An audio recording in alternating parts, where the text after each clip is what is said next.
છોટાઉદેપુરની Gurukripa society વિસ્તારમાં હડકાયા બનેલા આખલાએ આતંક મચાવતા દ્વારકા ધામ અને ગણેશ મંદિર નજીક બે મહિલાઓને અડફેટમાં લઈને ગંભીર ઇજા પહોંચાડતા વિસ્તારમાં ભયનો માહોલ ફેલાયો હતો। મોટા રહેણાંક વિસ્તારમાં બનેલી આ ઘટનાથી સ્થાનિકોમાં દહેશત સર્જાઈ હતી, જેને પગલે સ્થાનિક આગેવાનો તાત્કાલિક સક્રિય બની રેસ્ક્યુ ટીમને બોલાવી આખલાને કાબૂમાં લેવા કામગીરી શરૂ કરાવી। ઘટનાને પગલે રહેવાસીઓએ રખડતા અને હડકાયા પશુઓ સામે કડક કાર્યવાહી તથા રસીકરણની માંગ ઉઠાવી। આગેવાનો દ્વારા આવા પશુઓને પકડી જરૂરી સારવાર અને રસી આપવાની કામગીરી હાથ ધરવાની ખાતરી આપવામાં આવી હતી।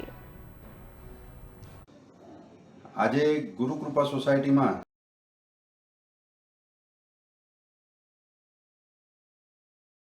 સવારમાં મારા ઉપર ફોન આવ્યો અને તાત્કાલિક બોલાવવામાં આવ્યો। ત્યાં રહીશો દ્વારા મને જાણ કરવામાં આવી કે એક આંખલો છે, ખૂબ ધમાલ મચાવી છે અને સોસાયટીની અંદર બે મહિલાઓને પણ અડફેટે લીધી છે એવું તાત્કાલિક મને જાણ કરી એટલે હું ત્યાં પહોંચ્યો। તાત્કાલિક ફાયર બ્રિગેડની ટીમને બોલાવી હું ગયો।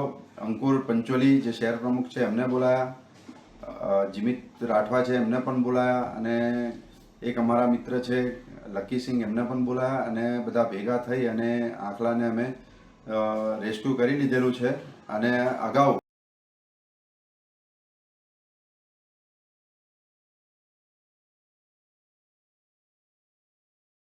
આ હડકવા થયેલા વારંવાર પશુઓ હડકવા થાય છે એટલે અમે પશુ આરોગ્યની ટીમને બોલાવી ટૂંક સમયમાં એમનું રસીકરણ કરાવવા માટેની બી પ્રોગ્રેસ